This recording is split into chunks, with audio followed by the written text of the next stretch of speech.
and gave his message to us through video. May I now request video be played, please?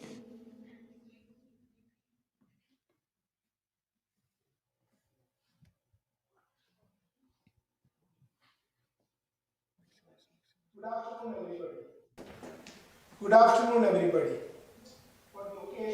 Congratulations on the occasion of the National Science Day. As children, we have all grown up hearing about the great stories of the sacrifices of Dr. C.V. Raman. He was an inspiration for several generations in India. Today, India is considered as a land of science.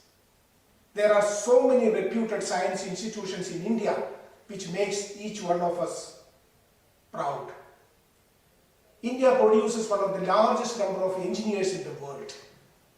We have seen the quality and dedication of our scientists during the COVID-19 pandemic, when India became one of the few countries which produced its own vaccination.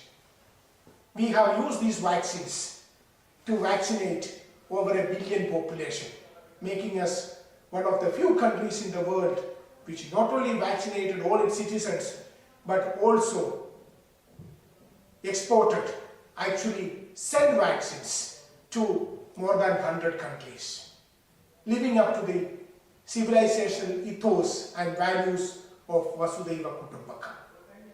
In our India-Japan relations also, science and technology plays a very important role.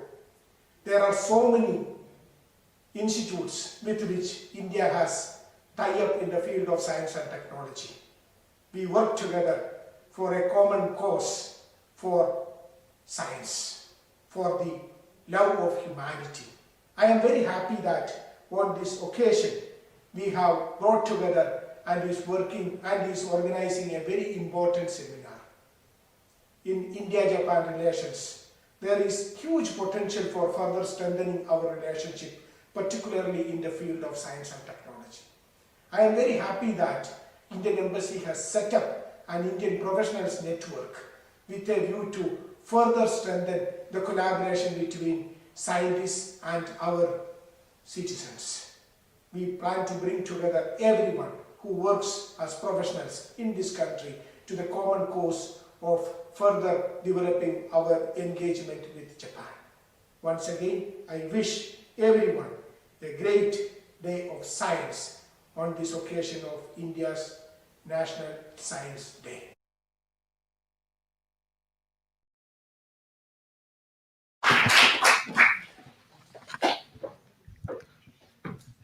Now, I would like to request Dr. Sunil Kaul, Chairman, iSearch, to make opening remarks.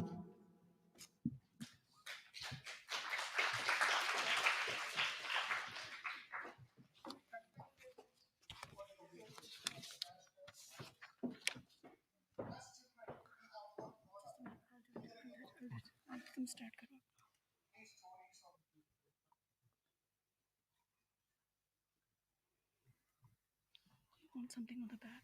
No. Okay. Thank you, His Excellency, Mr. C.B. George, Ambassador of India to Japan, for the message, distinguished speakers, and all the participants. Good afternoon, and a very warm welcome to the National Science Day. Today, on February 28, we celebrate National Science Day, a day dedicated to the scientific contributions of our great nation. It's a day to commemorate the discovery of the Raman effect by the eminent Indian physicist Sir C.V. Raman, which earned him the Nobel Prize in Physics in 1930. Science and technology have played a crucial role in the progress and development of the world. From the ancient period to modern times, India has made significant contributions in the field of science, mathematics, astronomy, medicine, and many more.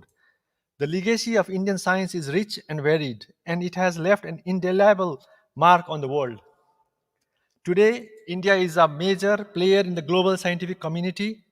Our scientists and researchers are making groundbreaking discoveries in various fields, from space exploration to nanotechnology. India's contribution to science and technology has not only benefited our country but also the world at large. However, we must not rest on our laurels. We need to continue investing in research and development, promoting scientific literacy, and encouraging innovation. We need to nurture the next generation of scientists and engineers and provide them with the necessary resources and opportunity to excel. At the same time, we need to ensure that science and technology are used for the betterment of society and the environment. We must prioritize research that addresses the pressing issues facing the world, such as climate change, healthcare, and energy. On this National Science Day, let us reaffirm our commitment to science and technology and its role in shaping the future of our nation. Let us celebrate our scientific heritage and the contributions of our scientists and researchers to the advancement of humanity. Having students to celebrate today is most appropriate and could not be better. Yes, I see them as future bridge of rapidly rising India-Japan cooperation in all sectors of life and business. Today we have 8 technical talks, specially designed for students, I would say, followed by school student science exhibition. So the platform is all set for students. Once again, on behalf of Indian Scientists Association in Japan, ISAJ, NPO registered in Japan, I extend thanks to organizers from the embassy for taking initiative to bring us all together here today and extend a very warm welcome to all of you and wish everyone a memorable day. I sincerely hope that the celebrations today will challenge and inspire and result in new collaborations and friendships. We are all set up for a new wonderful experience. Thank you.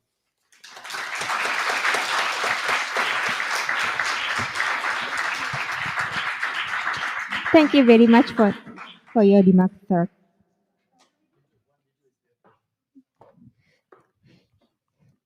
Now we have a small quiz, open house quiz. During this event, I will ask several questions, quiz, and time to time. And those who answer the quiz can get some small prize after this event. So first question is, who is known as the father of Indian space program? Anyone knows? Ah, okay, yeah. Okay. Could you switch on the projector, please? あれ Yeah. マイクロフォン。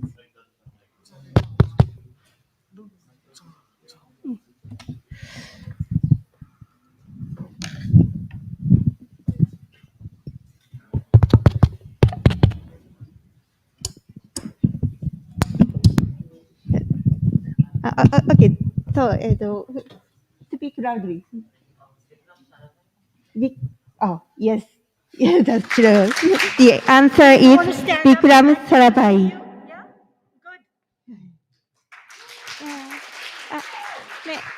Good. May I have your name, please?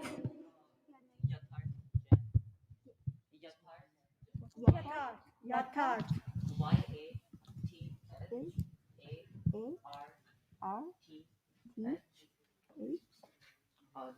Jane. Okay. Thank you. So next, we will play a video of ISRO, Indian Space Research Organization. Please see the screen.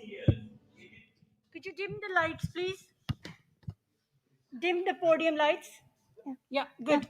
Thank you. Become a world leader in space technology and exploration. The program began in 1962 under the leadership of Dr. Vikram Sarabhai. It was then a part of the Department of Atomic Energy. He thought that here is a very unique technology, a technology that needs high levels of development in terms of capability. It also brings a teamwork culture among the people, and we need to create new institutional mechanisms by which this can be progressed, which are all new to India but very essential for India to take the next step, what you may call as a leapfrogging from the state of lack of development to develop. So that is the reason why Sarabhai thought we should have a space program which is more tuned to the needs of India than the Western world is already developed. India's vision in establishing the space program is to harness space technology for national development while pursuing space science research and planetary exploration. The track record of India's space agency speaks for itself. Engineers and scientists of ISRO have designed and developed a range of launch vehicles for putting into space indigenous satellites and related technologies for Earth observation, communication, navigation, meteorology, and space science. Important initiatives of ISRO have included development and launch of the Indian National Satellite System, or INSAT, for communication, broadcasting, and meteorology. The IRS, or the Indian Remote Sensing Satellite System series, to support the national economy in areas of agriculture, water resources, forestry, and importantly, the development and operationalization of the Polar Satellite Launch Vehicle (PSLV) and the Geosynchronous Satellite Launch Vehicle (GSLV) for launching not only Indian but international satellites into space. Effectively because the purpose was to see that yes, we can put a satellite in space and control it. That was the purpose. Then we came to applications. Next step was to use it for meteorological applications. So we launched a satellite called Bhaskara 1, Bhaskara 2, mostly for meteorological oceanographic applications. That was the basic starting point of satellite technology for applications. Then we had other applications, IRS, Indian Resources Satellite, then we have INSAT satellites, all those things followed. But these are the very significant satellites that were launched. India has also achieved success in important space exploration initiatives like Chandrayaan, Mars Orbiter Mission, also known as Mangalyaan, and the launch of AstroSat. But the next few years are going to be even more eventful and path-breaking for ISRO and indeed our country. Preparations are underway for launching a three-member Indian crew to space for a period of 5 to 7 days and safely return them to Earth.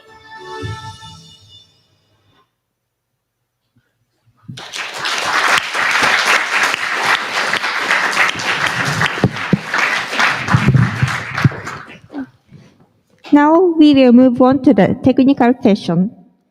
First, I would like to request Dr. Renu Wadhwa, AIST India Dailab, National Institute of Advanced Industrial Science and Technology, for the presentation on human cell culture, an experimental model for understanding biology and drug development.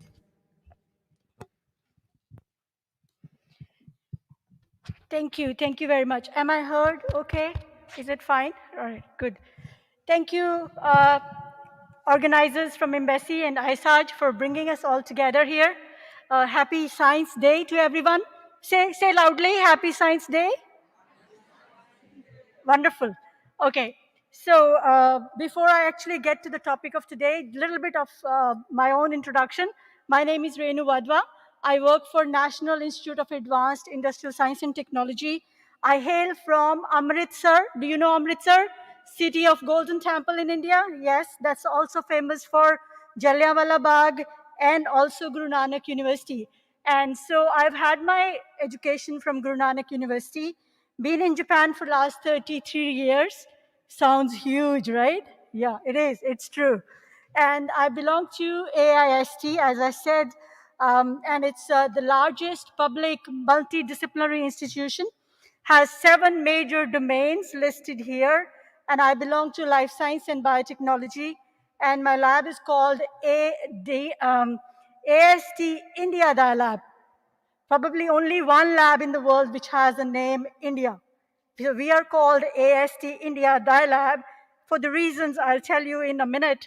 Here, we are called Dialab because this is originally born as DBT AST International Laboratory for advanced biomedicine. So we initiated this joint international laboratory back in 2013, and this is a timeline showing you that we've been doing the research, which is the heart of this lab, and also research, training, and activities, which are the heartbeats of this lab. So we do number of programs for training. We run cafes, which are the seminars regularly held every 6 weeks or 8 weeks. We do picnics, which is platform for international or innovative knowledge to bring to the know-hows. So all those activities are there as a part of DILAB. And we also bring our colleagues to you, to talk to you, to interact with you. Like today, you will hear from different members of the lab telling you their research. So my part today is to describe you how the cells are the experimental model for research. So you know, of course, cells, right? And you also know the cell is a functional unit of any living being, right? So, of course, you also know the complexity our body has, number and variety of cells, some trillions of cells, and they are organized into tissues to perform perfect functions in coordination. The living body or human body is the most amazing machine, right? So, giving you a feeling that the cell is a functional unit, the most unique feature of living cell is its ability to divide. That is what which distinct it from the non-living things. So something that you need to remember is there's a lot of energy, a lot of resources cells spend to be able to divide, and they'll spend a lot of time to be able to prepare for divide, and then they divide into number of times. Now let me ask you here, how many of you think that when you bring the cells from the body to the culture dish, they can still divide? Raise your hands if you think they can divide. Only one hand. So the others think that the cells, if you take the cells from the body to a culture dish in the lab, they cannot divide, right? No, they can. They can divide. So when you take cells from any tissue, you can have it, any tissue from any organ from the body, bring it to the laboratory in an absolutely required culture medium, they can divide, right? But the thing is, they cannot divide forever. If they can do so, they are not normal, they are cancerous. You know cancer, right? The very deadly disease. So cancer is something when the cells keep on dividing without control. But when the cells are normal, in the culture dish, they can divide, but they can divide only for limited number of times, like our age, like our lifespan. We have limited lifespan. Similarly, when normal cells bring to a culture dish, they can divide into only limited number of times. And this is an excellent experiment done in 1960 by a scientist called Hayflick. What he did was he took the cells from a male and a female and put them to get together in a culture dish. The male cells were already 40 times divided, or 40 population doublings old. The female cells were 10 population divided, right? So when he took this culture for another 30 population doublings and then see the cells, only female cells were there. Male cells were not there because they had stopped dividing early on. Because when he started the culture, they were already 40 population doubling old. So then this concept that the normal cells have limited lifespan in culture came in, and today it's known as Hayflick limit. It's called Hayflick limit. So normal cells, they divide, and stop. So they phase out. This is called replicative senescence. And then this is like 1950s or 60s. And then the 3 decades, scientists have struggled hard to see why there is a limited lifespan of normal cells. And there are different biological clocks in our body. The replicative senescence, or the limited lifespan of the cells, is also embedded in our chromosomes, our genetic material, right? So these tips of the chromosomes, they are called telomeres, which is a repetitive sequence of nucleotides. Typically, it's TTA, GGG, and every time your cell divide, there's a little bit telomere is lost because the enzyme that is helping in replication doesn't have the ability to initiate the replication. It can prolong, it can add on, but it cannot start. So as a result, a little bit of your telomere is lost every time your normal cells divide. So you can imagine telomeres as your shoelaces. When you buy a new shoe has a tight laces, nicely protected, and as your shoes go old, worn out, your here ends are also worn out. So the young people like you will have longer telomeres, protected chromosomes by these telomeres. The old ones will not have so protected chromosomes by telomeres. So this capping of the chromosome, which is called telomere, is lost as the cells divide. So I hope you have understood that the normal cells can divide only for limited number of times, and once they trigger this unlimited division, they are abnormal. They are no more normal, they are cancerous, and something that triggers cancer, there are multiple ways. There is very complex process when the normal cell can get converted into cancer, but one of the mechanisms is the cells trigger or they activate an enzyme called telomerase. So now this enzyme can add on nucleotides to the end of the chromosomes. So the telomeres in cancer cells, they are maintained, they are not shortened anymore. So if you go to a cell culture laboratory, this is how it looks like. You have the culture dishes, or you have the flask, and you have the scientists working on microscopes, looking into the microscopes with the cells. And if they are culturing normal cells, they would replace the cultures because the cells will be gone. And if they're working on the cancer cells, they can have it established into cell lines. So they can freeze it, bring it back. So not only that the cells can divide in culture dishes, you can put them into a freezer. Like you do the curries, you put the curries in the freezer and eat them again. The cells can also be frozen in -80 or -150 and brought back to the culture. And the beauty of the thing is the normal cells would remember how many times they had divided already before they were frozen. And when you bring them back into the culture, they will start from there. So that means it is genetically embedded into the cell's material, right? So that's how this cells can be used for asking several questions in the laboratory. Now you probably want to ask me, how do you know the age of normal cells? When you're culturing, I said they have a limited lifespan, but how many times? Cells age is said in population doublings. That means not years, population doublings. Why?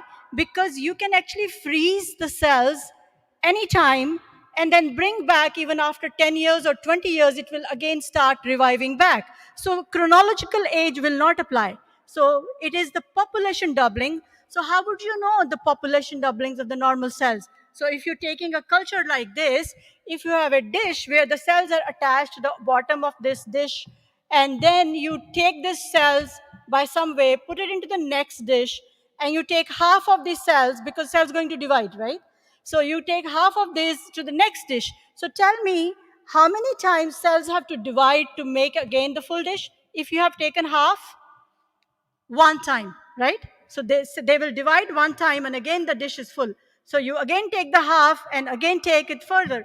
So depend on what is the split ratio, you can actually calculate the age of cells. If you had divided by 1:4, the time it will become confluent or full again, it will be divided by 2 population doublings, and so on. So this very simple cell culture technology gives you the huge platform to ask questions.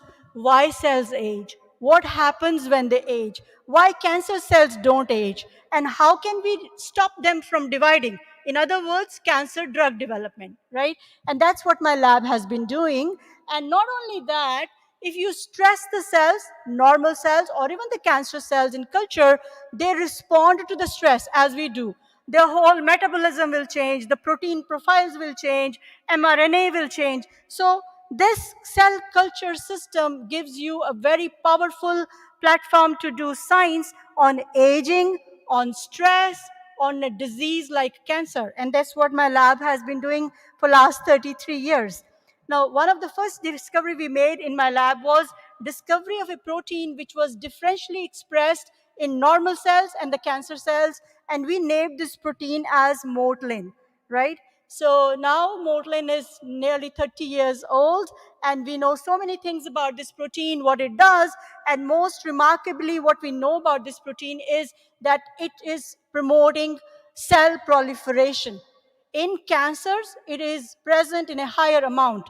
So that's how it is contributing to the process called carcinogenesis. And we knew early on when we used experiments using cells or mice that if you give more dose of mortlin into the cells, they can live longer. And if you give more or more copies or more amount of mortlin to the cells, they become cancerous. So this was the early on experiment. And then if you look at patients, cancer patients, cancer patient, mortlin protein is expressed at a very large or very high level as compared to the normal cells. And this makes this protein as a target for cancer drug development. Our aim would be to now decrease this protein somehow so that it doesn't help the cells to divide, right? So many labs in the world are after looking at mortlin inhibitors, and we are also looking for mortlin inhibitors as natural inhibitors, the nutraceuticals, herbs, or even the chemical compounds. The idea is to develop a drug that will hit mortlin. Now, just this was the overall on the mortlin research. Another protein that my lab discovered is called CARF. This again is a protein which is increasing if you put the cells to stress or when the cells are aging. So when the CARF is overexpressed, cells are entering premature aging, and if it is at a very, very high amount. So cancer is also an extremely stressed state of cells. So in cancer cells also, CARF is present at a super high level, and this is how it again becomes a target for cancer drug development. So mortlin research and CARF research, understanding how these two proteins are contributing to stress response and carcinogenesis is the theme of my lab, and we are developing inhibitors for these proteins with the idea of developing drugs for cancer. So let me come back to cancer, come back to cells as a culture model. So I described you how this simple cell culture can be very, very powerful way to do research in drug development. So this makes the first step for any drug development. So any drugs which are approved by FDA, the first you need the cell culture data, then you move to the preclinical trials, which is usually done on the mouse, the toxicity, and then you go on further with the clinical trials done on the patients or the human being. Now, talking about cell culture, it's not only one kind that you bring the cells into the culture dish. There can be a variety of types of cell culture, the 2D cell culture, 3D cell culture. You can have the chambers to determine if the cells can migrate from one place to the other. So all these variety of culture technologies have developed along with utility of the cell culture as a model system. Advanced cell cultures are there, the printed models are there, there are a variety of hydrogels, the variety of materials are available that can be used for advanced cell culture, and you can now even culture the organoids in the culture dish. So our next speaker here is going to describe you how you can mimic the body on a culture dish. I told you about the cells. So after all, in the body, the cells in the organoids or the tissue, they are connected in some way to make it a physiological relevant. So this is what we brought to you to make you understand how these cells can be used as a model and how we move from the simplest model to the advanced models for this research. I think I want to stop it here, and I hope that you have absorbed it well. And these are all the people who have been using in my lab cell culture to answer various questions related to aging, stress, and cancer biology. Thank you very much. Thank you very much, ma'am, for your presentation. Next, may I request Dr. Shinji Sugiura, AIST India Dairab, for the presentation on physiologically relevant cell culture system and drug development. So before the presentation starts, we have an open house quiz time. The second quiz is, which Indian physicist was awarded the Nobel Prize in Physics in 1930? Oh. Yes, that.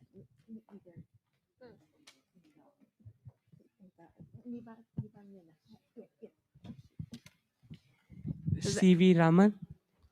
Yes, that's true. The question was, which Indian physicist was awarded the Nobel Prize in Physics in 1930? The answer was Shri C.V. Raman. May I have your name, please?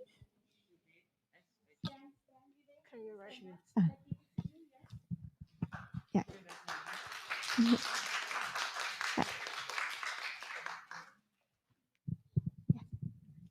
Thank you very much. So now I would like to request Dr. Shinji Sugiura-san to start presentation. Thank you. Good afternoon, everyone, and happy Science Day. So my name is Shinji Sugiura from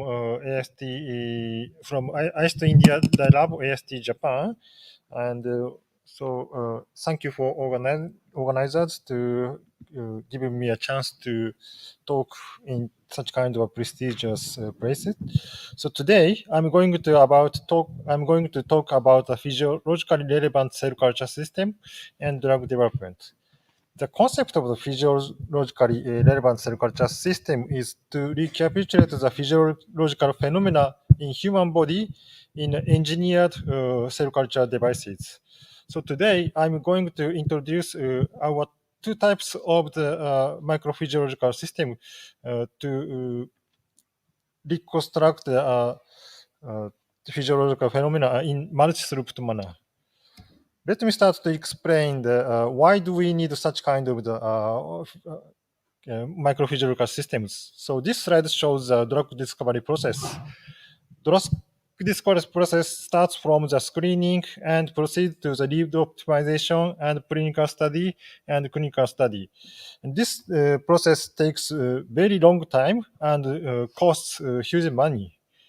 And at first screening process, where the 10,000 of drug candidates are tested by using the cost-effective and high-throughput in silico study and biochemical assays, and sometimes cell-based assays are also used in the screening process.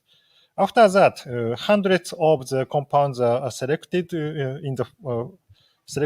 and hundreds of compounds are tested by the cell-based assay and animal study in terms of the efficacy and toxicity and pharmacokinetics. Pharmacokinetics means the behavior of drug in the human body. And after that, the drug some of the drug candidates are tested in the clinical study in terms of the efficacy and safety in the human. And in this process, only one drug can be approved out of the 10 drug candidates tested in the clinical study. So this is okay.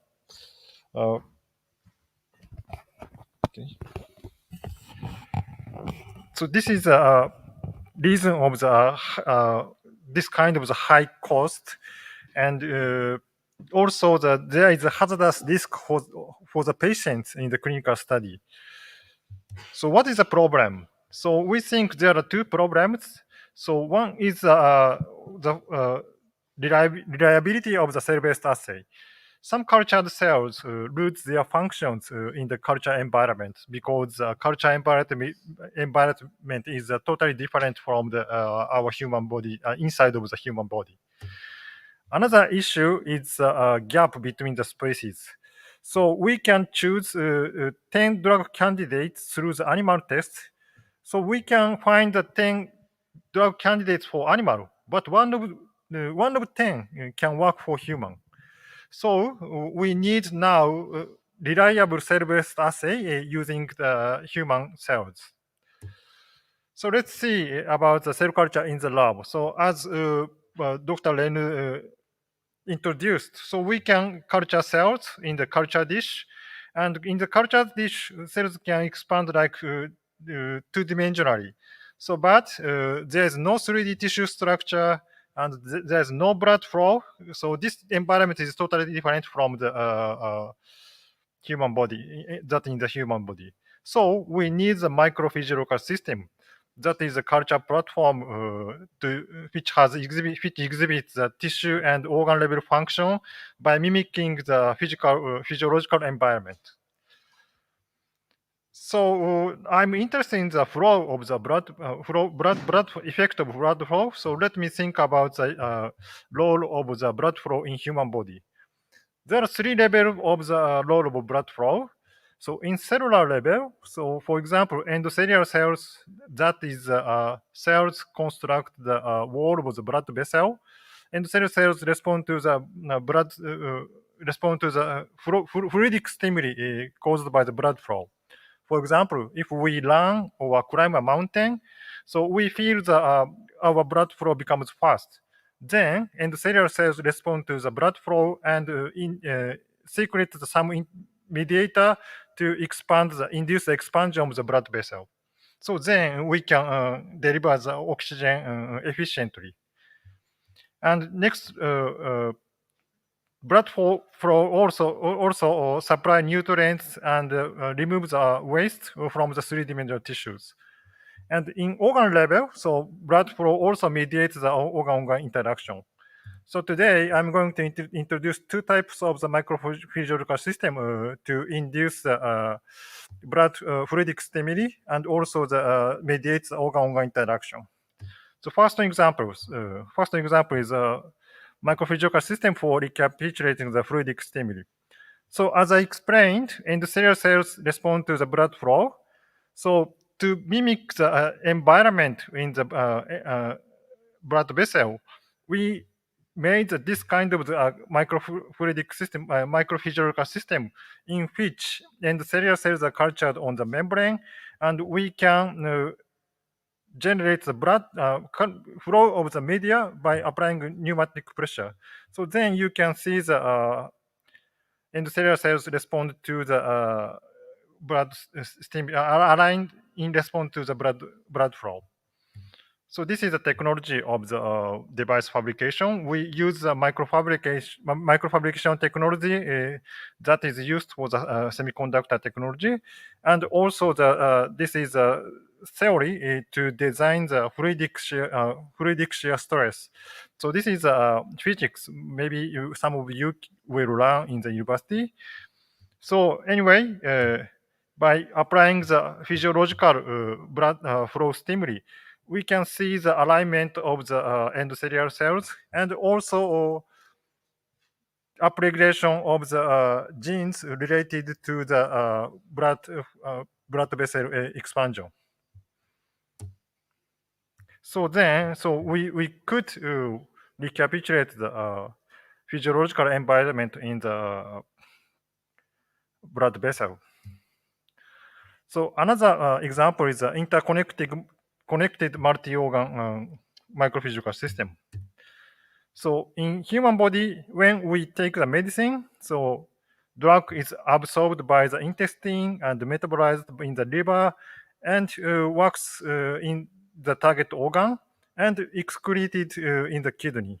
So we are trying to make the microphysiological system to mimic this dynamic behavior of the drugs. So in this microphysiological system, model drug is absorbed in the intestine and metabolized in the liver model and excreted in the kidney model. So this is one of the examples. So in this system, so liver model and intestinal model were integrated in the culture device. So here, so we recapitulate the intestinal adsorption model here. So there is a membrane, and on this membrane, we culture the intestinal cells, and we can measure the intestinal absorption by measuring the penetration of drug candidate through this membrane. And also in this chamber, we have liver cells, so we can observe the metabolism of the liver cells. So by combining these two chambers, we can observe the intestinal absorption and liver metabolism simultaneously. So this is a typical example. So we added the model drug triazole in the intestinal model. So we observe the increase of the concentration of the model drug by the intestinal absorption. And after that, so we see the decrease of the concentration of model drug by the liver metabolism. Simultaneously, we observe the increase of the metabolite generated by the liver model. And in addition, so combining with the mathematical modeling, so it is a computer simulation. So based on this measured concentration profile, we also made the simulation model to predict the drug pharmacokinetics in the human body. So let me summarize. So microphysiological system is a physiologically relevant cell culture system which exhibits tissue and organ level functions. So today I introduced the two types of the microphysiological system. So one of that is microphysiological system to mimic the blood flow stimuli. One of the microphysiological system is to mimic the liver and intestinal absorption and liver metabolism. So our research is funded by these, supported by these fundings. So thank you for your attention.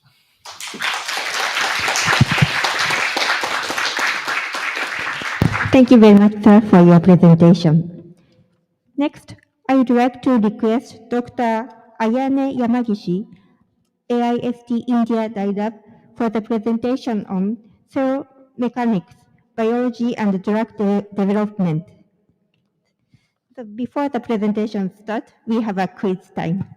So the next quiz is, what is India's national bird and which bird is depicted on the logo of ISRO? The backside. Yeah. Yeah. Peacock and peacock. Yes. The national bird is peacock, and the depicted on the logo of ISRO is the Indian peafowl. Yeah, peacock. Yeah. Kindly tell me your name. Parakram. Parakram. Thank you very much. Please start the presentation, please. Thank you. Okay, good afternoon, everyone. Thank you very much for giving me this kind opportunity to present this for this National Science Day. So today, my name is Ayana Yamagishi from AIST India Dialab, and my today's topic is cell mechanics and biology and drug development. So as you already know, our human body is composed of about numerous cells, but some types of cells move for their own roles. For example, in the skin, fibroblast, and in the brain, neural cells can move. Why these cells can move? So, for example, fibroblast move and treat a wound at our human body's skins, and also neural cells can move and compose neural circuit. And one of the famous moving cells is cancer cells. So movement of the cancer cells are called as cancer metastasis. So in the primary tumor, the cancer cells can invade into the normal connective tissues like these and move into the blood vessels. And the cancer cells can, and the cancer cells can travel in our body, and then they re-invade it and make the secondary tumor tissues. So so understanding of these tumor cells movement is very important to develop a new novel drugs to inhibit such cancer metastasis. So how the cancer cells or normal cells move in our body? So in the human body, we have the skeleton and muscle, and we use it for the exercise. Oh, thank you very much. Okay. And also cells have cytoskeleton. These filaments are the cytoskeleton in the cells, such as actin filament and microtubules. So, and now we are focusing on the one of the cytoskeletal proteins, intermediate filament nestin. So intermediate filament forms such 3D network structure in the cells. And why we focus on the nesting? So this is a relationship between prognosis of cancer patient and nesting expression level. So when the nesting are highly expressed in the cancer cell patient, there is a very low survival rate in 5 years. So the nesting expression closely correlates with cancer malignancy or metastasis, but its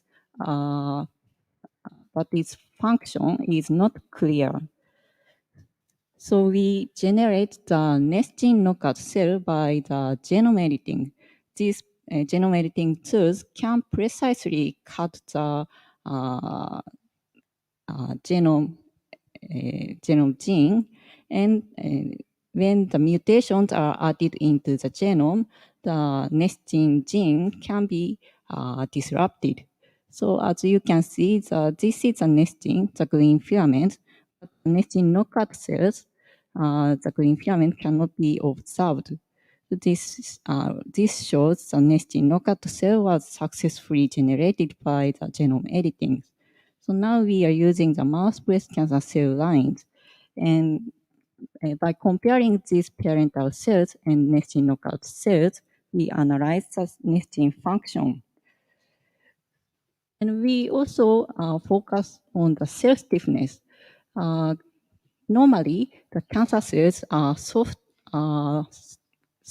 than the benign normal cells. That is because when the cancer cells are invaded into the normal tissues, the cancer cells need to pass through the narrow space in such connective tissues. So the softening cell body in the cancer cells is very important to such movement of cancer cells.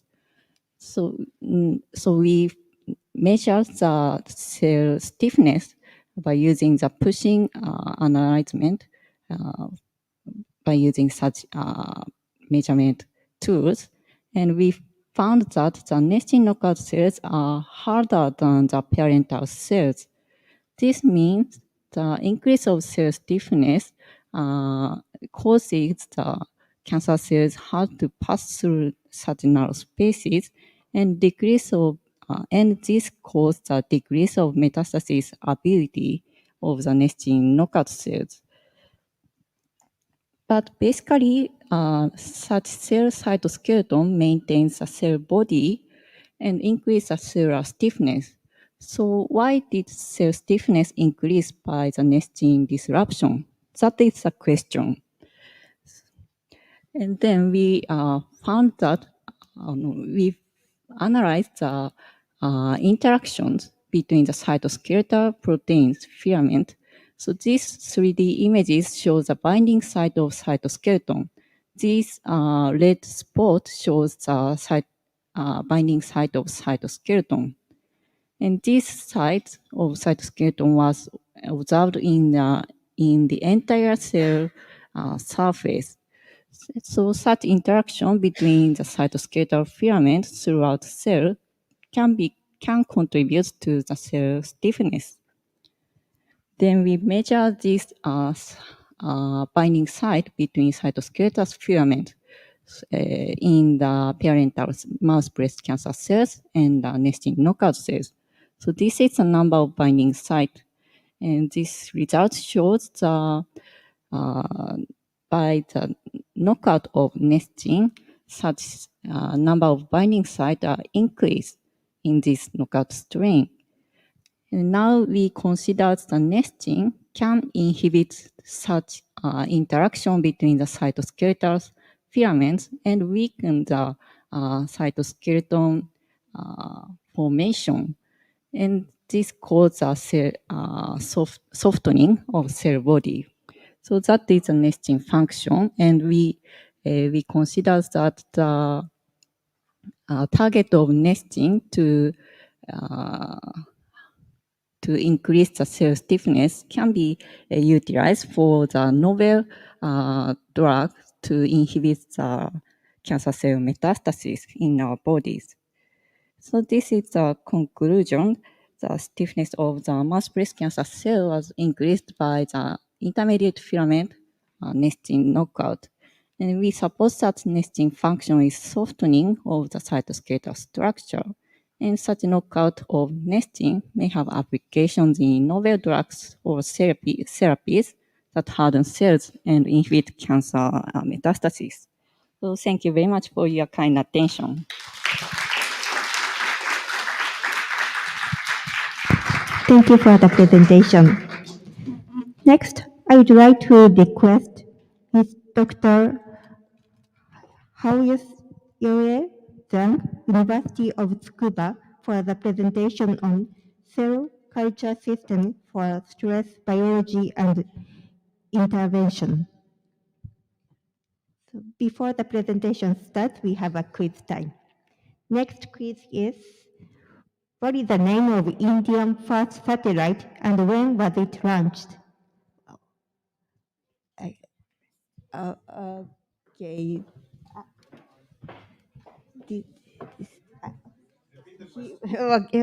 Okay, I will repeat. Who was the, sorry. What is the name of India's first satellite and when was it launched?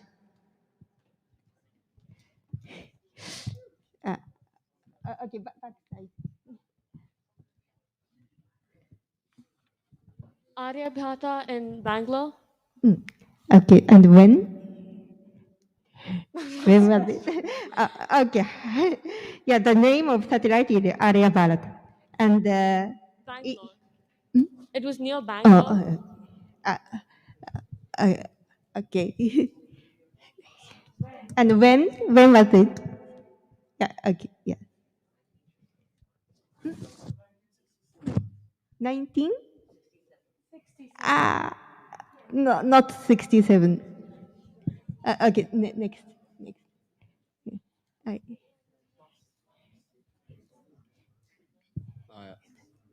Is it around April 1975? Yes, April 1975. Yes, that's the name, please. My name's Karan. Okay. Thank you very much. Please start the presentation. Thank you. So, good afternoon, everyone, and happy National Science Day. My name is Zhang Huayue. I'm a second-year PhD student from the University of Tsukuba.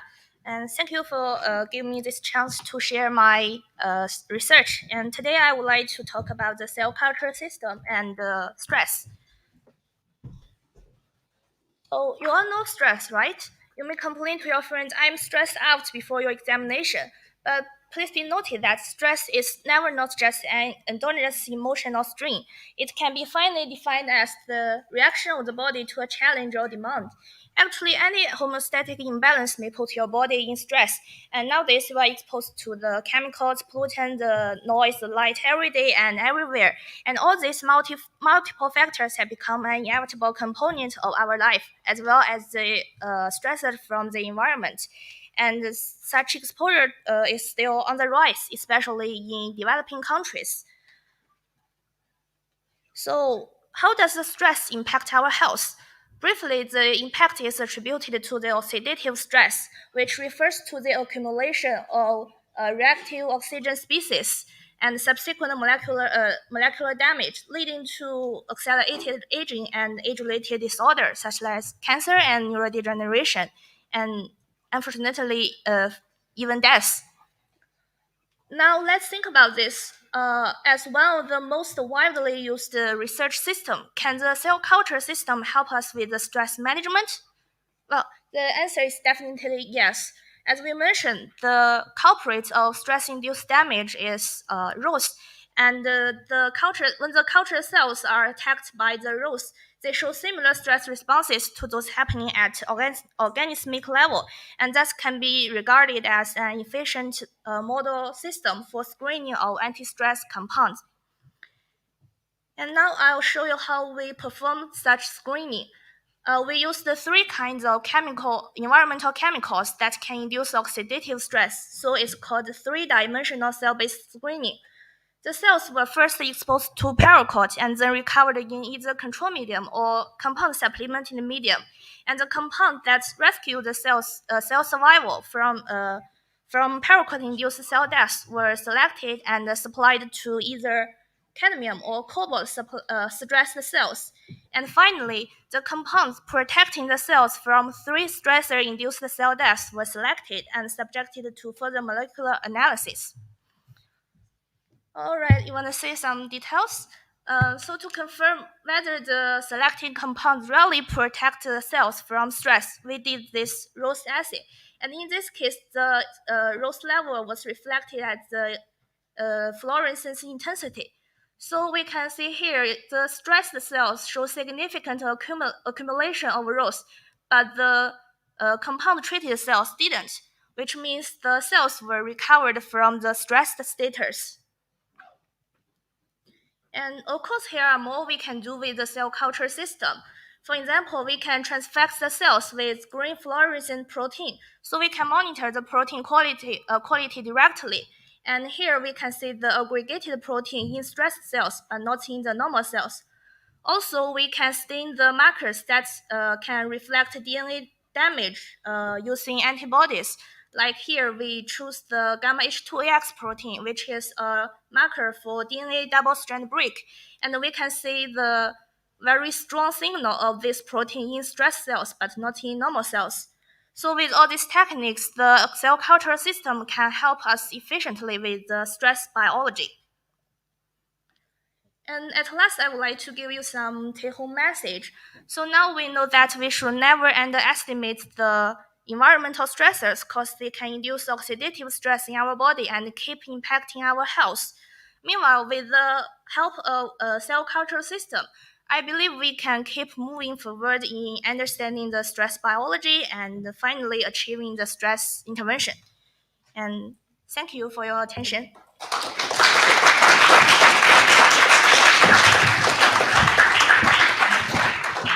Thank you, ma'am, for your presentation.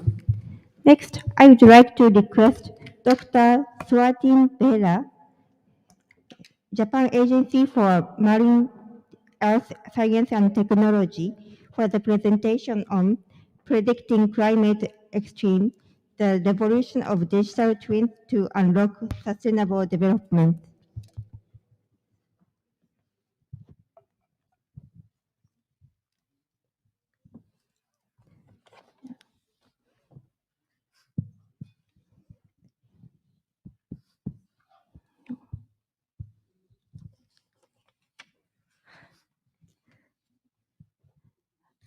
Okay, one small question. Who was the first Indian woman to receive a PhD in science? Who was the first Indian woman to receive a first PhD in science? Anyone in the middle? In the middle.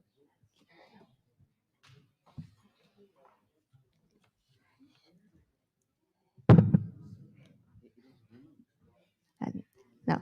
Okay, then we will skip now. Okay. Yeah, sir, please start the presentation. Thank you. Good afternoon, everybody. So I slightly changed my talk title. Sorry, it's not visible.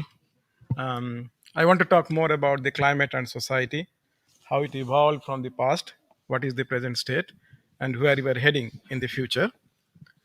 Many of you might have experienced and read in the newspaper how the extreme events, when we say extreme event, it means extreme floods, extreme droughts, forest fires, heat waves, and like typhoons, extreme typhoons, and those cause huge damages to our societies.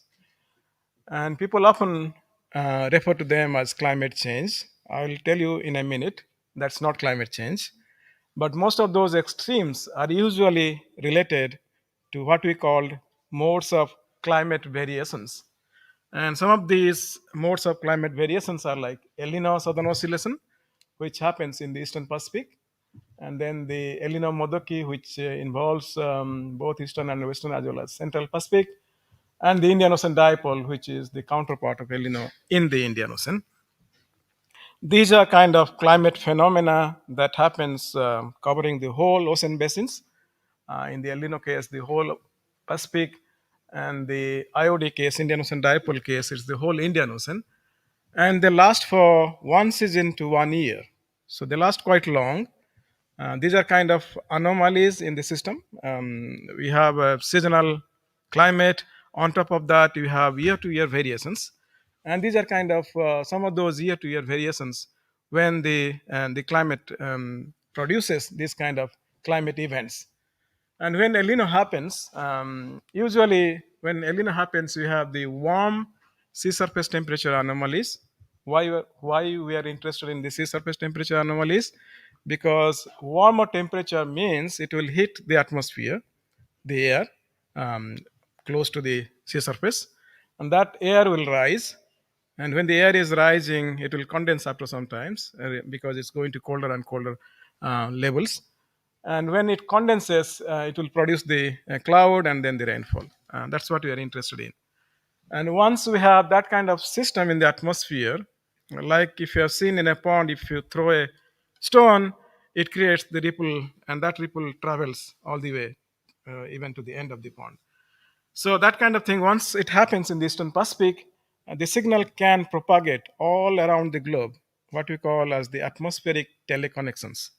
So through that teleconnections, El Nino Modoki, and the Indian Ocean Dipole can affect the weather and climate of far away regions from Eastern Pacific and the tropical Indian Ocean. That's how these climate events affect our extreme events.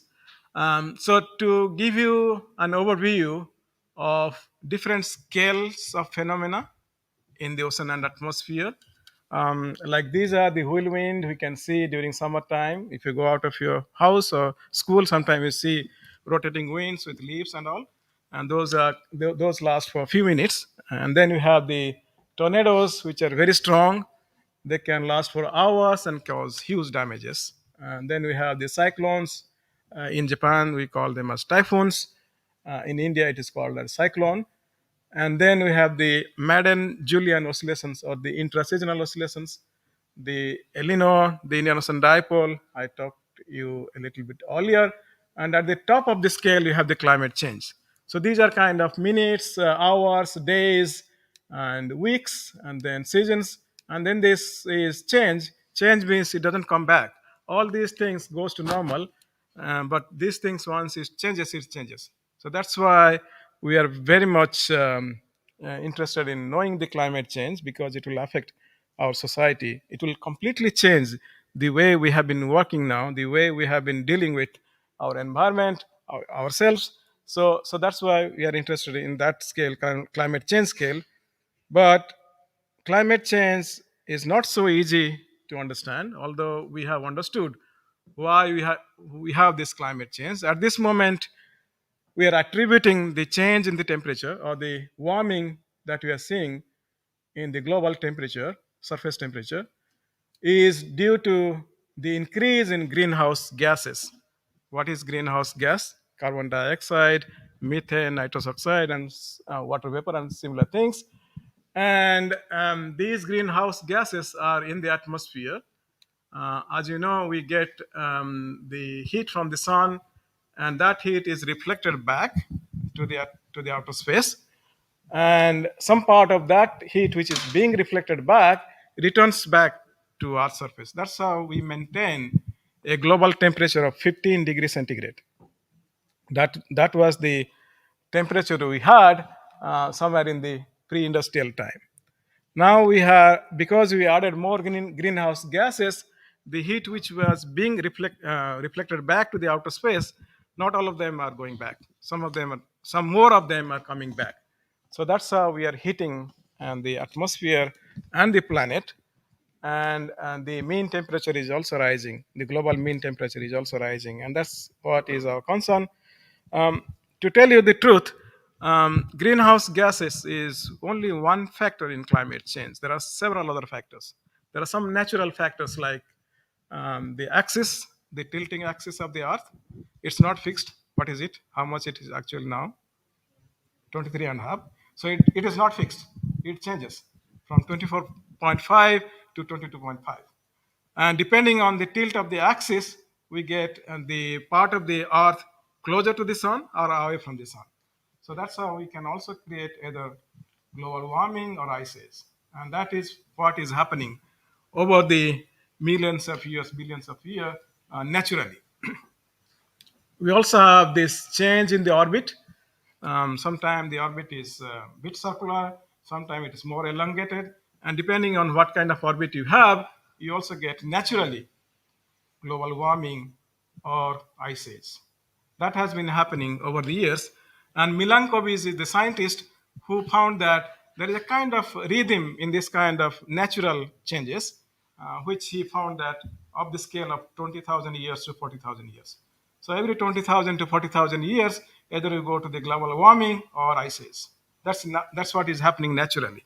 But on top of that, we have added these greenhouse gases. So that's why we have made the system more complicated, and we want to understand how that excess heat, which is being developed because of the greenhouse gases we have been putting into the atmosphere, where that heat is going. One of the observer of that heat is our oceans. So oceans almost absorb like 90% of the heat that is being developed, because that is being produced by these greenhouse gases. And the oceans are heating up. If you don't have the oceans, the atmosphere already would have been heated by 36 degrees centigrade. We will not survive. But we are lucky that oceans are there. But the problem is we don't know when the heat from the oceans will be released back to the atmosphere. There are dynamical processes, there are physical processes which can bring back the heat from the oceans to the atmosphere. And that's why people talk about climate sensitivity. We don't know how sensitive is our system, how much heat the oceans can absorb, how much heat can be retained by the deeper oceans before it is released to the atmosphere. On top of that, we have the ice. The ice reflects back the sun's radiations through the process called albedo. Like 40% of heat is returned back to the atmosphere by the ice. And if you have warming, ice will melt. That means less heat will be returned back. It will give a positive feedback to increase the temperature quickly. So that's why we talk about climate sensitivity. Once we have ice melting, we have the other problem of sea level rise. You may be aware that most of our mega cities like Tokyo, Mumbai, New York, London, all are based on the sea, because it is easy for those cities to transport goods from the cities to cities, and that's how the economy survive or develop. And once we have ice melting, the water surface will rise, sea level will rise, and most of our cities will be submerged underwater. That's one of our concerns. Many of the Indian cities are expected to be underwater in next 50 to 100 years. At the moment, the increase in the sea level is not so much, like 2.5 millimeter to 3 millimeter per year. So last 100 years, like 30 centimeter. However, if you include the geography of the region, the geomorphology of that region, sometimes that 30 centimeter can be enhanced to 1 meter or more than 1 meter. So that will cause huge problem for the cities like Mumbai, which has huge population.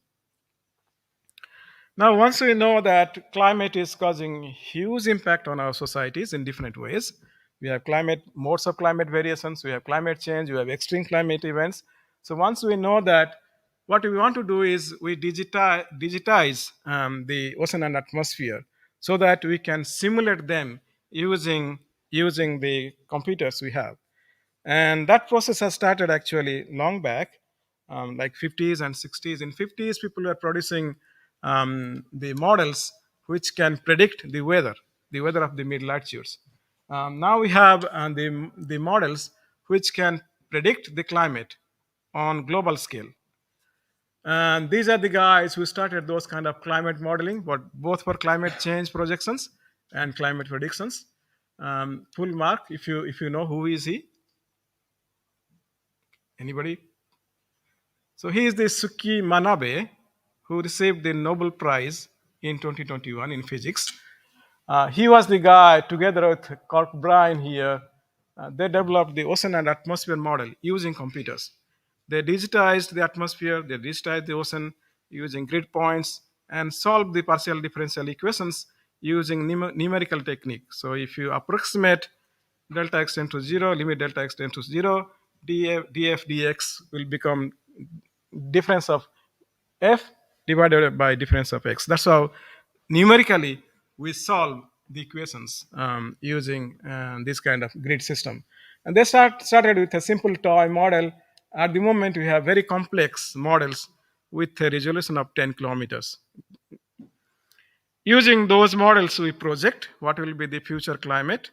And as I said, depending on the sensitivity of the system, some of the model can be highly sensitive and kind of predict 3-degree rise in next 50 to 100 years, whereas some other model predict like 0.5 to 1 degree.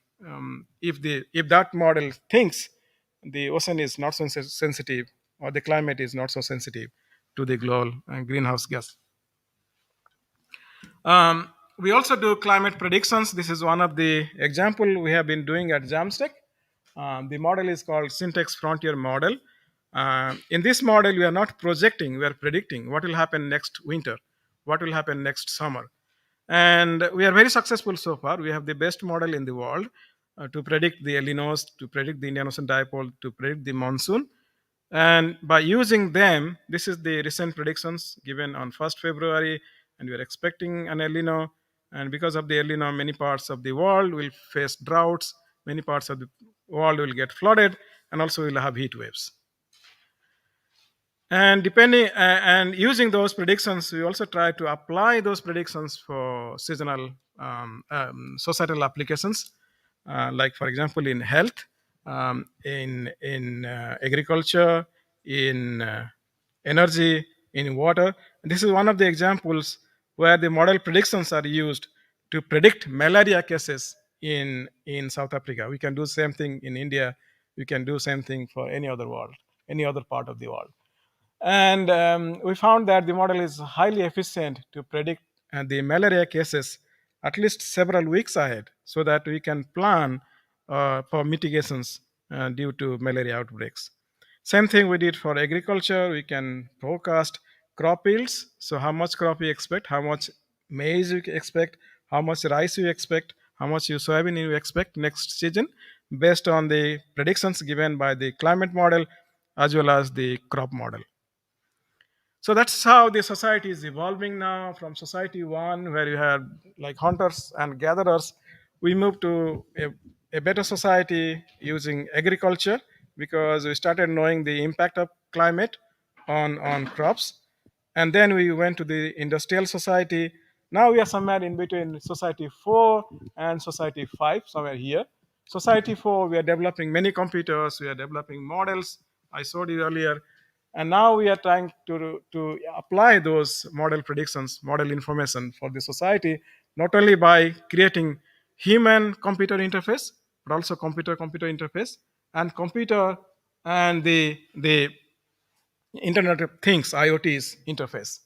And we hope by doing that, we can make the society smarter, and probably that will lead us to society 6 and 7, where you can think of having habitats under the sea. If you have high sea level rise, then you can have the habitats under the sea, or go to other planets like Mars and Venus, using those kind of smart system to to to so, to bring our society to the other planets or on the sea.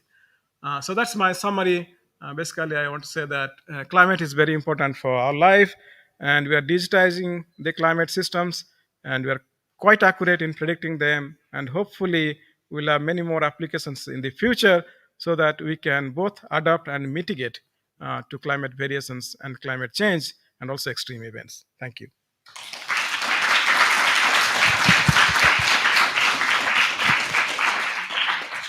Thank you, sir, for your presentation. Next, I would like to request Dr. Megha Sharma, the University of Tokyo, for the presentation on how can we generate emotional music. Before the presentation starts, we'd like to have a quiz time. Since we couldn't complete the last quiz, so I will repeat the quiz again. Who was the first Indian woman to receive a PhD in science? Okay. Kamala? Huh? Kamala. Kamala. K. I think it's not. So another next person. Okay, in the middle. Kamala Sohini? Sorry, once again. Kamala Sohini? Kamala Sohini. No.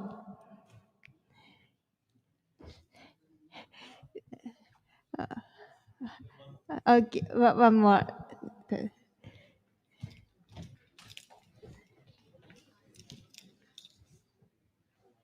Is it Aruna? No, sorry. Then, yeah. Okay, dust. Dr. Anand Pai. No, sorry. Then, yeah. Now, stop it. So please start the presentation. Sure. Hi, everyone. My name is Megha, and I'm currently a graduate student at the University of Tokyo. I'd like to start by thanking ISAJ and the Indian Embassy for organizing this event and having me. So before we get started, I have a simple question. Please raise your hands if you like listening to music. Okay. I can see almost everyone loves music. And of course, it's one of the most beloved art forms. So I'm going to assume that you're listening to music on things like YouTube and Spotify. And for those of you who do, please raise your hand if you're aware of how artificial intelligence is being used on these applications. Okay, considerably much fewer. That's understandable, but I want you to understand that artificial intelligence is being used at every single step of the way that you're listening to music. You might not realize it, but something as simple as a recommendation system. So when you're logging in, you're getting suggested new music based on what you heard before. All of this is possible because of artificial intelligence. But today I'm going to be talking about something slightly different, known as music generation systems. So you might imagine music generation models something like this, where you input some notes, some music, the AI generated model does its magic, and bam, you have generated music. But for many of you, the generative models are a black box. It's like magic. You don't understand what it is. But I'm here to tell you that any artificial intelligence model is really just a very, very smart way of doing math. So when you're dealing with math, the first thing you want to start off with are numbers, right? But we are starting off with music. So how do we convert a piece of music to something that can be processed as numbers? So for that, we have, fortunately, not even before the advent of AI, there have been people who have been working in the storage and processing of music files. And just like how there are MP3 files to store raw audio, there are something known as MIDI files, which are used for storing music in computers. So if you're dealing with electronic music, you might have seen something like that. The beauty of these files is that they store everything as a sequence of events or instructions for the computers to play what sound or to do what, and that can build the musical score. So one way where we can visualize these MIDI files is something like this table, where you can see that there are a series of instructions, and each instruction has many attributes.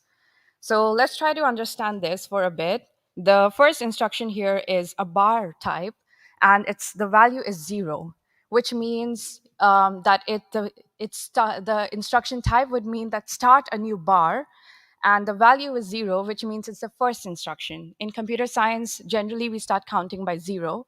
So 0 here actually means it's the first instruction.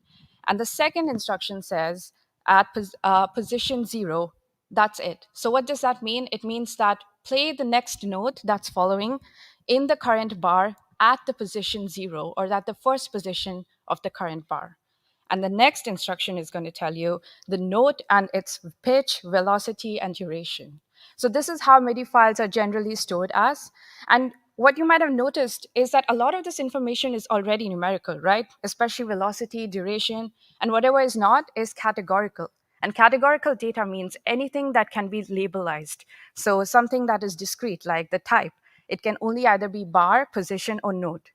And what can we do with categorical data is that we can encode it as a number. So I can say that anytime it's a bar, just consider it as the number 0. Anytime it's position, consider it as the number 1.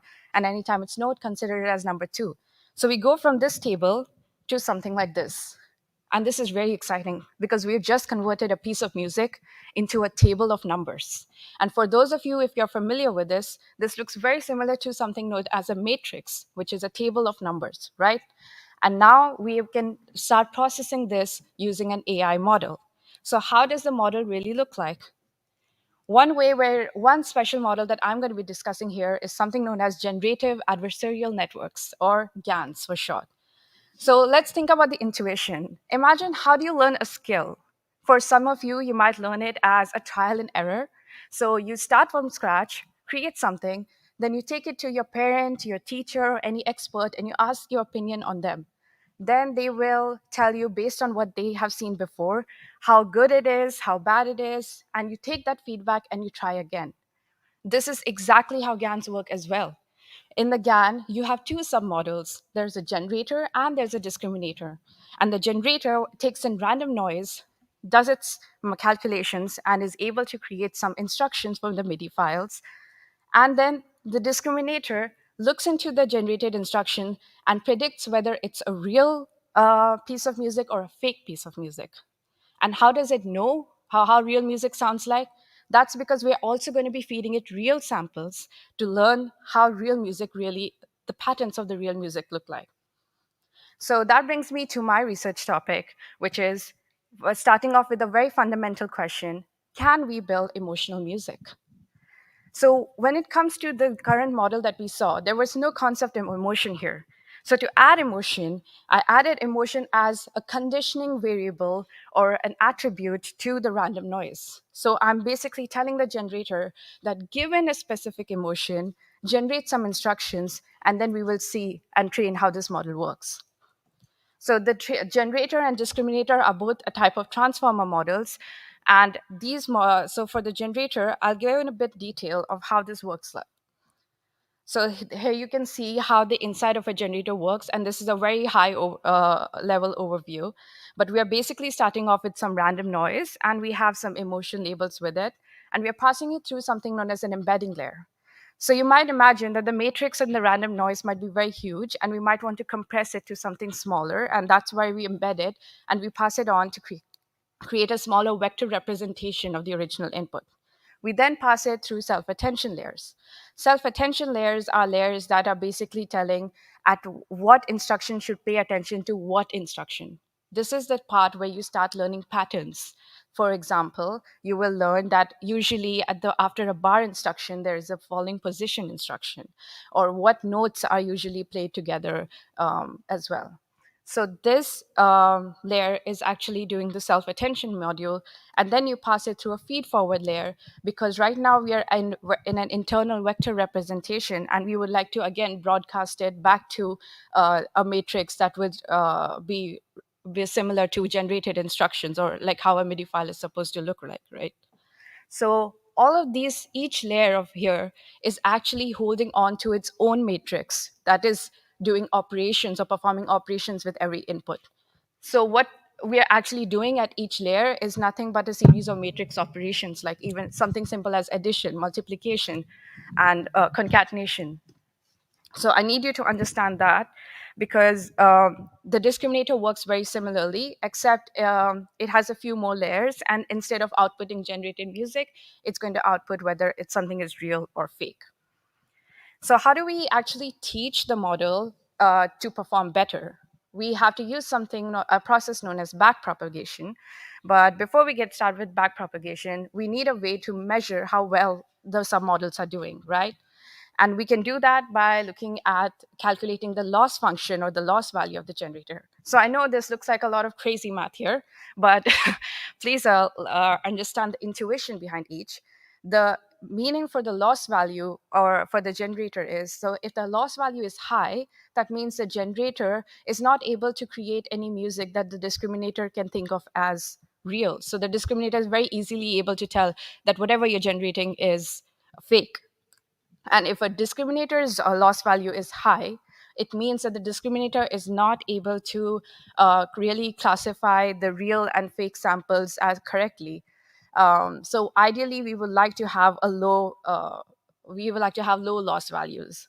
And what we see is that the moment when the generator is able to successfully fool discriminators into thinking whatever it's generating as real, that is the time where we have won and our model can be able to successfully generate this music. And the way we can teach this model to learn from those loss values is that we send the loss values in some form of operations back to each layer, and we do some more operations on it. So all math, and we are able to update the matrices inside each layer and then update the model itself. So that's how the basis of all of these look like. Now, you might have slightly better understanding, I hope, of how these models work. And we use this as a basis to perform lots of experiments on different architectures, models, sizes, representations, and many different things. And we found some very interesting results. In particular, we found that when we are working with a model like this, we were able to achieve lower loss values than any other models that have come before. Moreover, we also had higher accuracy on emotion recognition. That means that an emotion recognition model was able to correctly identify the emotion from the generated piece. So our methodology of adding emotions at the beginning of the model worked very well.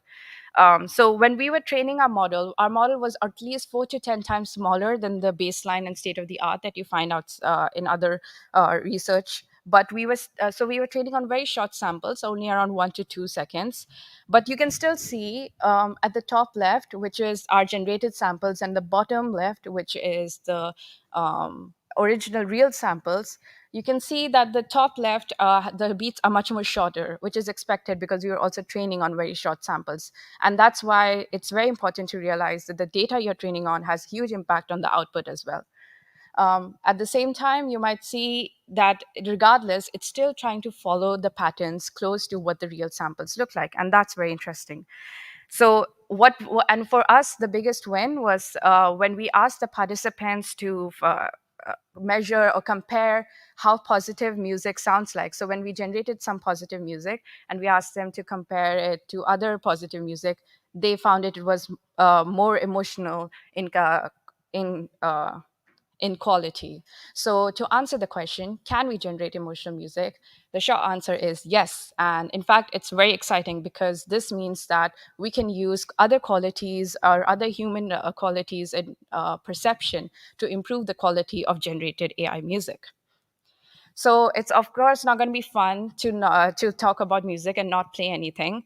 So bear your ears. It's not going to sound as great as you think, but let's try to listen to what happens when we ask the model to generate music with an emotion, anger. Okay.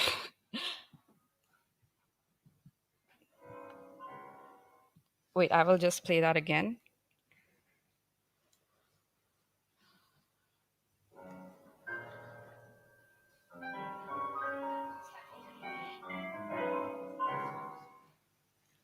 So yeah, it's a bit aggressive. It's very short because generally when we're training AI models, we tend to create very short samples. But it could easily be identified as angry or chaotic music by other emotion recognition models. So, do you have to be an AI expert to start dealing with music AI? Not really. You just can look into other research papers and models that are that have been released by large companies, and you can learn a lot from them as well. So that brings me to the end of my presentation. Thank you very much for having me.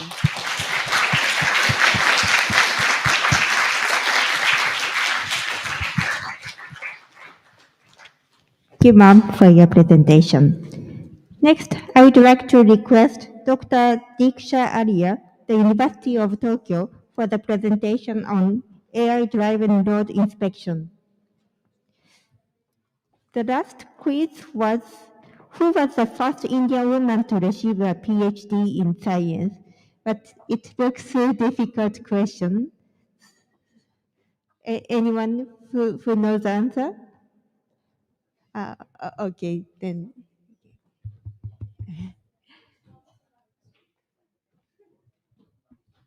Is it Janaki Amal? No, the answer is Ashima Chatterjee. Okay. And yeah, the next question. Who is known for discovering the Raman effect, which led to him being awarded the Nobel Prize in Physics in 1930? The front side. Who is known for discovering the Raman effect, which led to him being awarded the Nobel Prize in Physics in 1930? C.V. Raman. Yes. Your name, please? Dilip. Sorry. Dilip, D-I-L-I-P. D-I-L-I-P. Okay, thank you.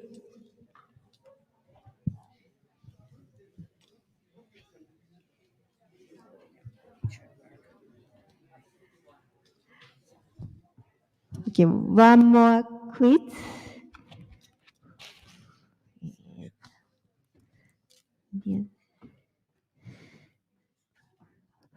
Yes. What is the name of India's first supercomputer?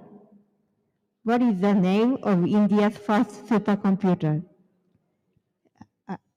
Okay. I got it. Sophia? Sophia? No. The back side. Yeah. Is it Param Padma? Yeah, yes. Once again. Is it Param Padma? Parama. Yes. Okay. Yes. Your name, please. Yeah. May I have your name? Oh, it's hard to say. Arpan Chaudhary? Arpan? Arpan. Arpan. A-R-P-A-N, I guess. Okay. Yeah, thank you. Yeah. Okay, one more question.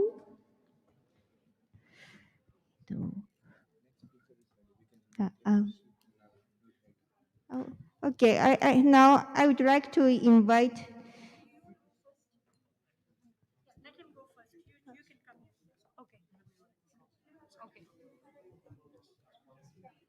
So I would like to invite Dr. Raful Garuk, Sumitomo Mitsui Construction Corporation, for the presentation on Science Books with Life.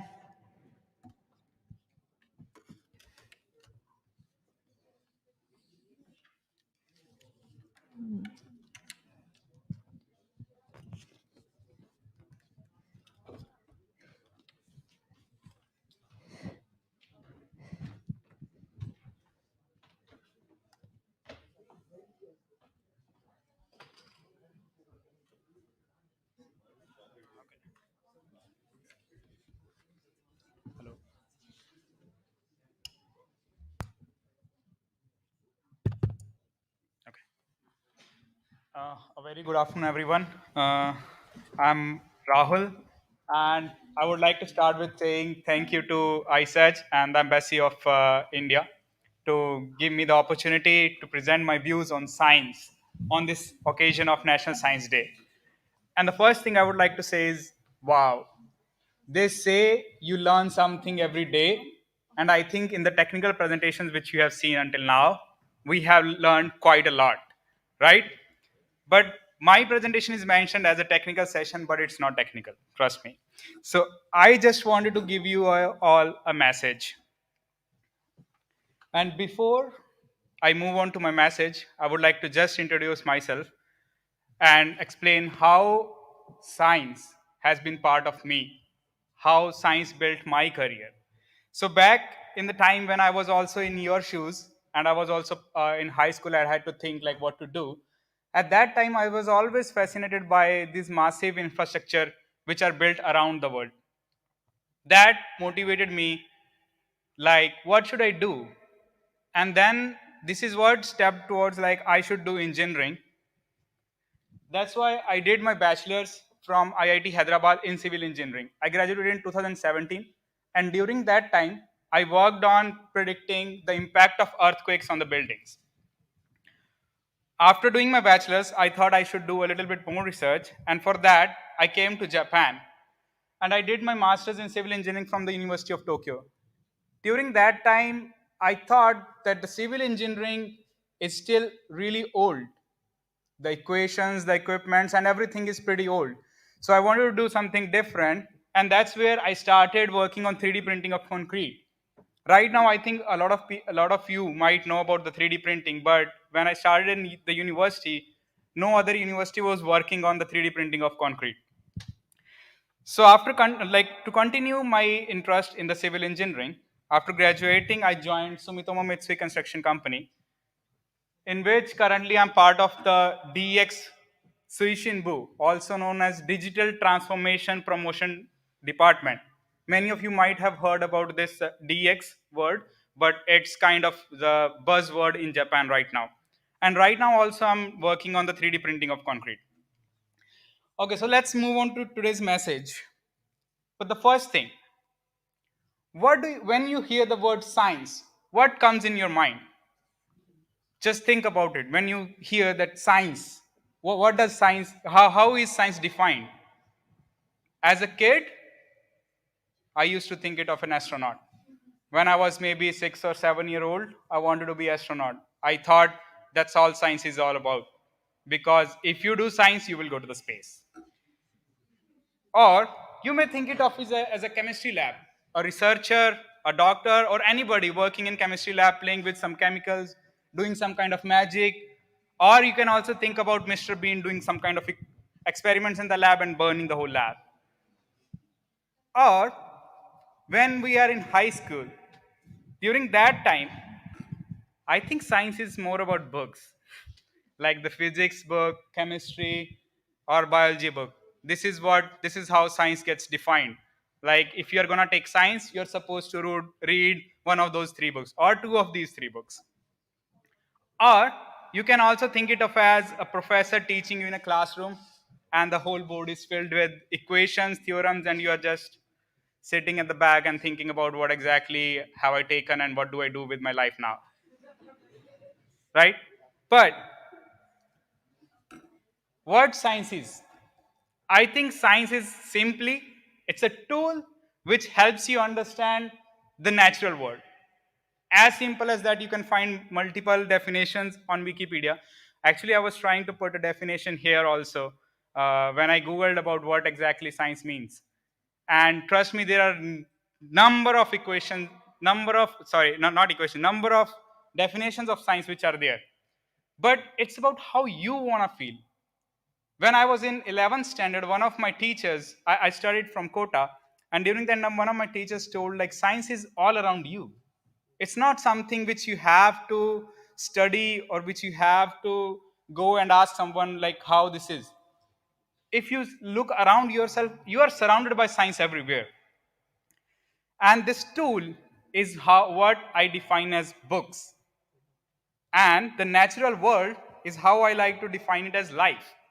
So, and now if you see, I say a tool which helps you understand the natural world. So technically it should be like you read books and then you understand the life, right? But before that, there is one very important step, which is that the books are defined by life. The researchers, the scientists, those who are there, they observed the real life phenomena which was happening around them. And from that, they wrote those equations and everything. That is what science is all about. And then from those books, you apply to make something new in this world. So this is, according to me, what science is. Now let's see a couple of examples of what difference is between books and life. So first part, like books coming from life. I think probably if all of you, if you want to take physics or something, the most dreaded pictures in your life would be this one. Every student, when they take physics, they are dreaded by this picture. Like, why did this happen with, you remember with whom this happened? Newton. We are dreaded, like, we feel, I wish this never happened. We could have saved so many books and so many equations, right?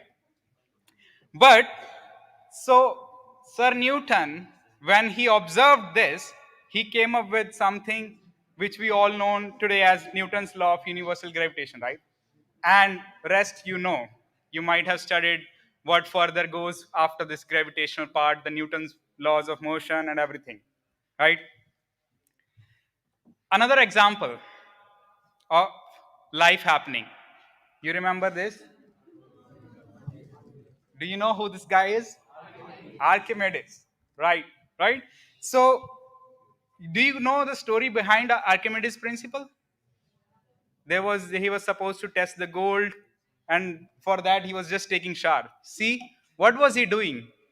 He was not reading a book. He was simply taking a shower. And from there, he derived this. Now, if you look at this looks a little bit of, oh my God, what do I have to learn? But if you actually see, it's simple life, which you have to do. Now, when these senior scientists, they all observed and made these books, it doesn't mean that we have to take shower again and derive this equation, right? Right? We can learn from them and actually apply it in this life and do something new. The example of which are the books, you know this Bernoulli's principle, right? This looks like a complicated equation, but if you use this equation, what can you make? Can you guys think? The practical application of this Bernoulli's principle with, I'm not saying just this equation, there will be multiple other things. But think about some people, those who simply made aeroplanes and the sports car. A lot of people might not know the spoilers which are there on the car. The spoilers and the wings of the plane, they basically work on the same principle. It's just you put the wings in the other way around and that's it, right? So this is what I want to tell you. Like, if you are observing life around you, observe if you can bring some equations, which is what you will do when you will be doing your PhD or postdoc, right? You will be trying to derive some equations. But if you're working in a corporate world, if you're working for an industry, take these equations and try to bring them to life. Try to bring books to the life. Some of the other examples which you can see around the world which are happening is the satellite communication. In biotechnology, we are able to modify the whole DNA. And of course, my field, we're trying to build smart cities now. The material science, energy production, and n number of things are there with the application of science where you can see. And also you have seen in today's session as well, right? So after seeing all of these things, I want to give you one last thing, which is the food for thought. This picture is of this auditorium I took back in December. I want all of you to just think about all the science which is present in this room. You can see in this picture itself, for a hint, I can tell you, like, you can think about the lighting system which they have made, the sound system which they have made. The sound is not simple, you cannot put speaker anywhere in an auditorium. The design of auditorium is special, the lighting is special so that we are in focus.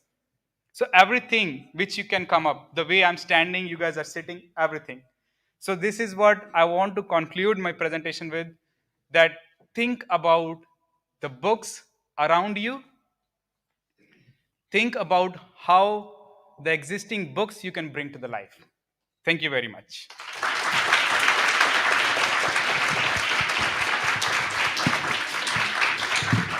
Thank you very much, sir. We have only one speaker left. Now, I would like to invite Dr. Diksha Arya, the University of Tokyo, for the presentation on AI-driven road inspection.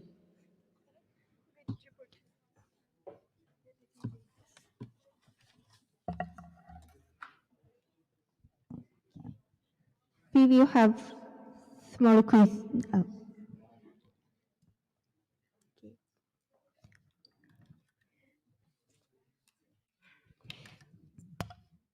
We will have the presentation soon.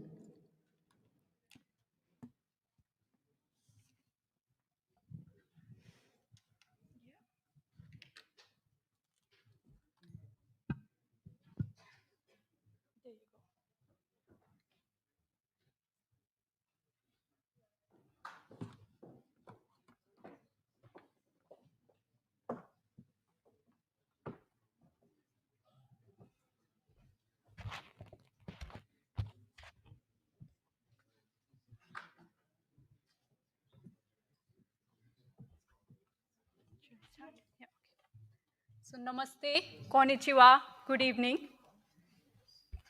I'm Diksha and I'm a postdoc researcher at the University of Tokyo, Japan. So before starting my talk, I would first like to thank the Embassy of India and ISAS, Sunil Kol sir, Renu Wadhwa ma'am, Alok sir, and the whole committee for organizing this event and providing us this opportunity to be a part of this event. Now coming back to the talk, so before coming to University of Tokyo, I did my PhD from IIT Roorkee, India. And this work that I'm going to present here, entitled AI-driven road inspection, is based on a collaboration between IIT Roorkee, India and the University of Tokyo, Japan. So in the talk, we shall be discussing three aspects of AI-driven road inspection: what, why, and how. So starting with what. So as Rahul just said, that science is everywhere. So similar to that, we can say nowadays AI is everywhere. So it has entered our day-to-day life, and it's very common to see events like giving commands to AI such as Alexa, Siri, or whatever model we want to use for our daily course. So we use commands like Alexa, wake me up at 5 a.m. or Alexa, how is the traffic? So similar to that, can we have some commands for road managers? For example, can the road manager ask Alexa or whatever AI model they are using, which road should we repair first? Do you think the AI model would be able to answer this? Yes?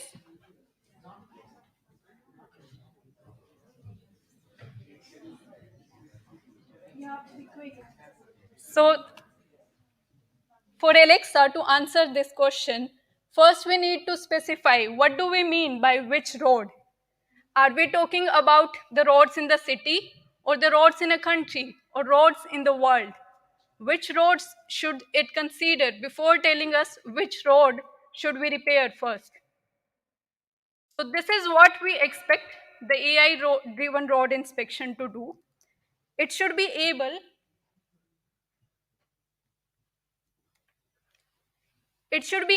to analyze the roads of a given area, and based on the condition of the roads, it should be able to answer our question, which road needs immediate attention, which road should be repaired at priority. So this is about what do we expect from AI-driven road inspection. Now coming to why. Is it only for road managers or is it also a concern for each one of us? So for that, I would like to seek your attention to the news articles. So not a single day we come across in the news article that is free from road accidents. So road safety has continued to be a pressing concern, with road traffic accidents being a global disaster hampering the life of millions. And nowadays, based on the statistics of number of deaths reported based on potholes and based on terrorism, it has been concluded that potholes are more dangerous than terrorism. So considering that, for road safety, we need to consider road condition inspection and we need to maintain the roads. Apart from that, we consider another aspect in which, as we all know, that road infrastructure has a direct impact on the growth and development of any country.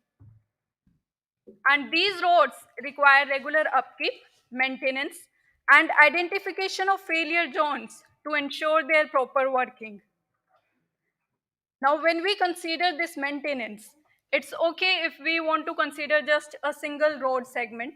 But when we consider it at the level of a country, for example, for India, it has the second largest road network in all the world.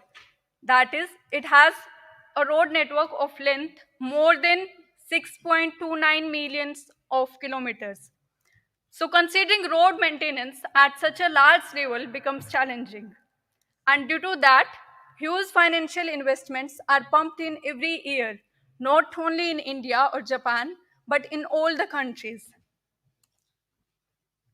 Now, one solution to minimize these costs is to identify the defects at an early stage and to repair them immediately. So for that, we need a solution that could provide timely assessment of road conditions, and that is where we need AI. So if we consider the approaches for monitoring road conditions, the traditional approach involves manual inspection, where the inspectors walk or drive along the road using a slow moving vehicle. And based on that, they note down what are the road damage for this particular area. And on that note, they decide which road should be repaired at priority. So this approach is subjective in nature and it fails to meet the present and future requirements owing to the large area of road to be inspected and the limited availability of time. So, due to this, we move towards our next approach, which is automatic approach. In this approach, both data collection and damage detection are performed automatically. And this is where AI comes into the picture. So let us see how it is performed, how AI-driven road inspection performs these two tasks, that are data collection and damage detection. So when we say data collection, so first we need to understand what type of data do we want to consider for this AI-driven road inspection. So these are some sample images of roads from India, Japan, and Czech Republic, which we collected as a part of our collaborative project. So these images can be collected using any type of device. It might be a smartphone, it might be a drone, or it might be wide-angle cameras. From that, we consider the road images. For example, in our recent project, we considered road images from 6 countries: India, Japan, Czech Republic, Norway, United States, and China. And through these images, we tried to train a model that could be applied globally for monitoring road conditions automatically. So let us see what other kind of data can we collect using these image collection devices. So this we have already seen. This one is a device from Brazil where we collect this type of image and road surface and different type of road damage instances are marked using mask. Then in Canada, they have used this kind of device. So they just mounted a GoPro on the back side of a vehicle and collected this type of images. Similarly, we have many other type of vehicles or devices that can collect road image data. For Japan, we have a company, UrbanX Technologies, which performs this automatic AI-driven road inspection. So they utilize this smartphone mounted vehicle to collect the road data. And this is how the data looks like. So for each type of road damage, they have a label in the road images. So this was all about data collection automatically. Next, let us see how do we train the AI model to perform automatic damage detection using this image data. So for that, we need to show some examples to the AI first. So we can ask the AI to perform detection at two levels, object level or pixel level. In object level, we draw a boundary box around the damage, whereas in pixel level, we need exact pixels of the damage which is present in the image. So in the interest of time, I'll just be covering object level detection. So for this, we first prepare the training data set. For each image, we mark the damage present in the image using the boundary box and its label. This is how we do in the software. And once we have this annotated data, we train the model. And these are the outcomes of how the trained model work. So each kind of road damage, be it cracks, potholes, or any other type, are detected and classified by the trained AI model. So this is what we cover in AI-driven road inspection. And we finally get this kind of output in which for each road, we have a database, a digital database, which considers the number of damage that has been detected on this particular road segment. And on the basis of that database, the AI decides which road should be prioritized to be repaired. So that is all about my presentation. Thank you very much. Thank you, ma'am, for your presentation. Now we will conclude the technical session. Thank you very much for the speakers for your presentations today. Now we will move on to the awarding ceremony for the quiz. May I invite Dr. Sunil Kaul, Chairman, iSearch, and Mr. Suresh Rakavat, First Secretary, Science and Technology, Embassy of India, Tokyo, to come onto the stage to hand over the prize for the winner of the quiz. So those who answer the quiz, please come onto the stage. Yatat, Jane, Shivan, Garg, Bharat, Ram, Tarun, Videt, Arpan, please come onto the stage.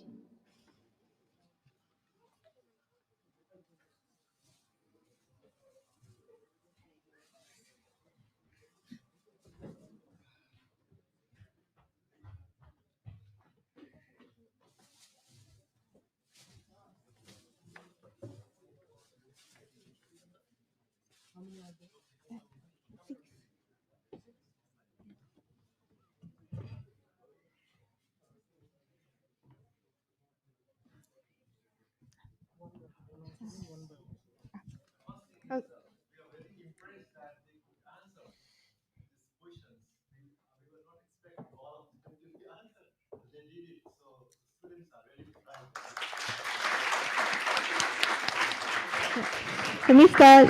Yatat Jain, congratulations. Mr. Shivan Garg,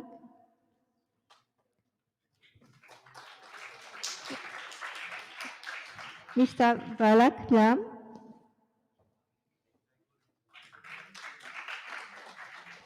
Mr. Tarun,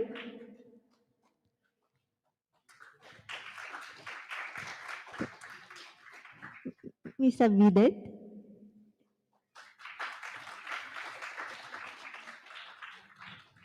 Mr. Arpan,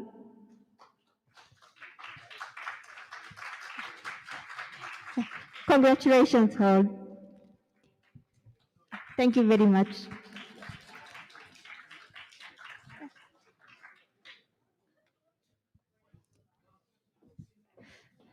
Lastly, may I invite?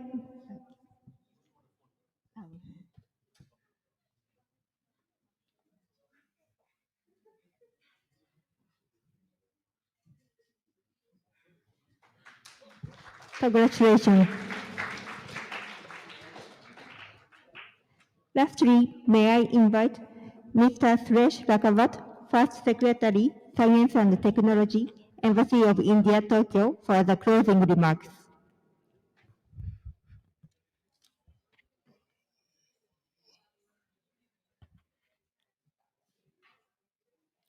So thank you very much for your patient hearing and all the speakers. So firstly, our greatest thanks to respected Ambassador Sir, who is not here, but he has been kind to spare his time and give us a video message on the occasion of the National Science Day.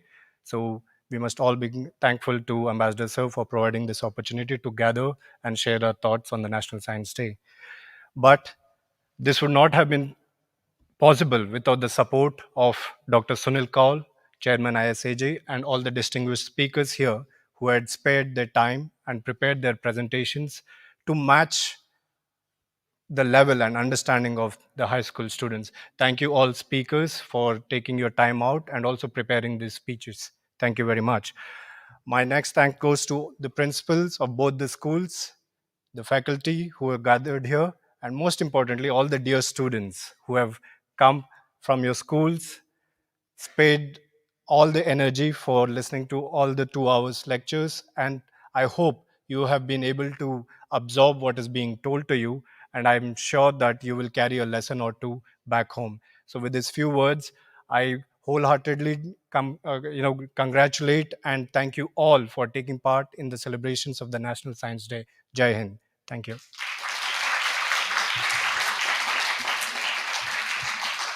Yeah. So with this, we come to the end of the celebrations in the auditorium. I have one or two announcements to make. So since the students have the exhibition to display, we request students of this school can go first and occupy their place in the basement there, and then followed by the second school there. We will have the speakers to inaugurate. Ma'am, may I request you to guide your students first and go to their exhibits.